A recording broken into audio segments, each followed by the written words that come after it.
Hello বন্ধুরা, তোমরা সবাই কেমন আছো? তো জুইয়ের মা কয়েকদিন ধরে অনেক অসুস্থ।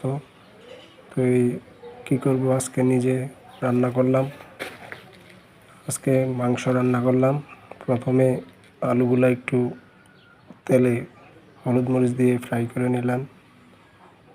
ফ্রাই করছি এইভাবে। তারপরে একটা ফ্রাই প্যানে পেঁয়াজ মরিচ মশলা দিয়ে দিলাম, দিয়ে ভালোভাবে ভেজে নিলাম।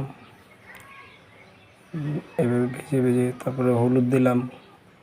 তারপরে হলুদ দেওয়ার পর মরিচ দিলাম।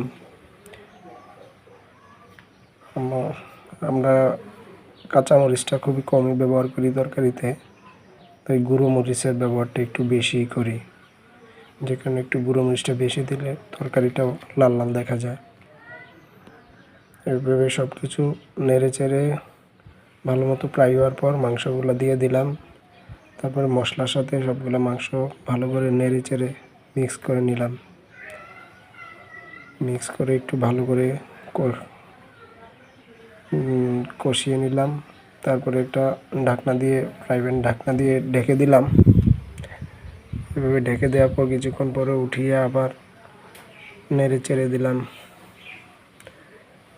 তো এভাবে একটু আগে কষিয়ে নিচ্ছি মাংসগুলো ভালো মতো, যাতে ভালো মতো মশলা ধরে। আর এদিকে আমি একটু অন্য আরেকটা কড়াইতে কয়েকটা পটল ভেজে নিলাম।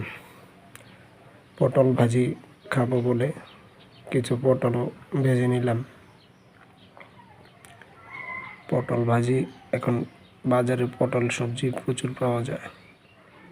আর এদিকে আমার মাংসটাও হচ্ছে আস্তে আস্তে।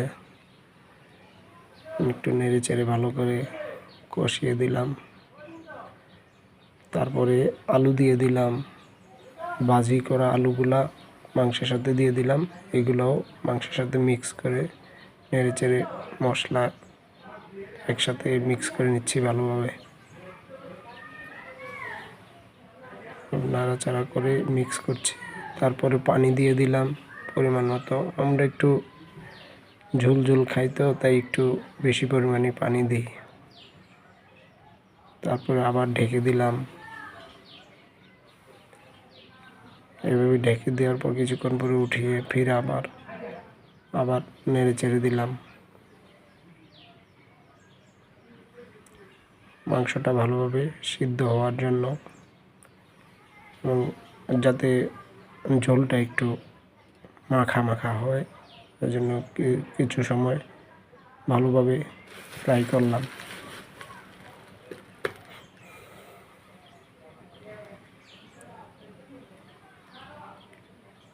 এখন মাংসটা মোটামুটি অনেক কষা হয়ে গেছে, পানিটাও ঘন হয়ে আসছে।